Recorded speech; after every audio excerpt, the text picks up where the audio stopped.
Back here on CBS Sports HQ, On the Clock, presented by Jeep. Boston Celtics make a selection. Amari Williams is the pick there, the kid out of Kentucky, a big old body there. Look, this is a kid that we saw get after it for Kentucky. He played 22 minutes a game. He was certainly a role player for them, had some valuable minutes. When you look at this for Boston, does this make sense for them right now as they just traded away Drew Holiday, Kristaps Porzingis? We're at the point in the draft where I don't have anyone on my board who I consider a definite NBA player, meaning they're going to be on a roster next year. And given that scenario, Amari Williams is a player who has the tools to be intriguing because he's got size, length, mobility, and ball skills, because he can really handle and pass the basketball. Before he got to Kentucky, he played at Drexel, and prior to that, he grew up in the United Kingdom, where some say he was even a point guard. So he can handle and pass the basketball. The problem is he can't shoot right now. So he can move, he can protect the rim, and you can run some five-out offense, which Boston has liked to do. So there's enough thread there to pull and see if you can make something out of it,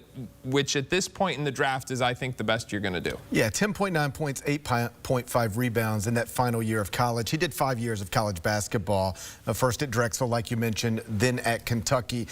7 foot, 7'6" wingspan. He's going to play drop coverage and play that well.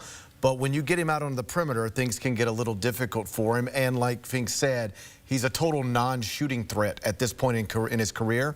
And though we have seen some other bigs that we've said that about, often it's the 19-year-old or the 20-year-old. This is a 23-year-old, 5-year college player who still has shown no ability to stretch the floor at all. So it's reasonable to be skeptical he'll ever be able to do that in any sort of meaningful way. I will say this. He's got an opportunity. They just traded Porzingis. Al Horford's my age. Luke Cornett's coming up. I mean, there's an opportunity there to go try and be a third-string center, maybe even a backup.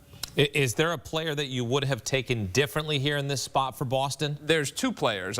In the end of the first round, they took Hugo Gonzalez. Liam McNeely would have been the pick for me. And then early in the second, they moved that pick. Now, they got 4 second-rounders, but I thought there was a clear pro on the board in Ryan Kalkbrenner. Both of those players, McNeely and Kalkbrenner, could have stepped in and been, I believe, rotation guys next year for a Celtics team that is having to shed contracts to get out of that second apron and all the penalties that go along with it. So McNeely and Kalkbrenner, I thought, would have been an ideal scenario for the Celtics.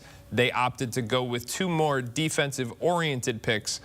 We'll have to see how that goes. And then subsequent to the earlier pick, that's when Maxime Reynaud came off the bench. If you're Boston, rather, in theory, it'd have been awesome if he dropped to you, but he was off the board by the time they selected at 46.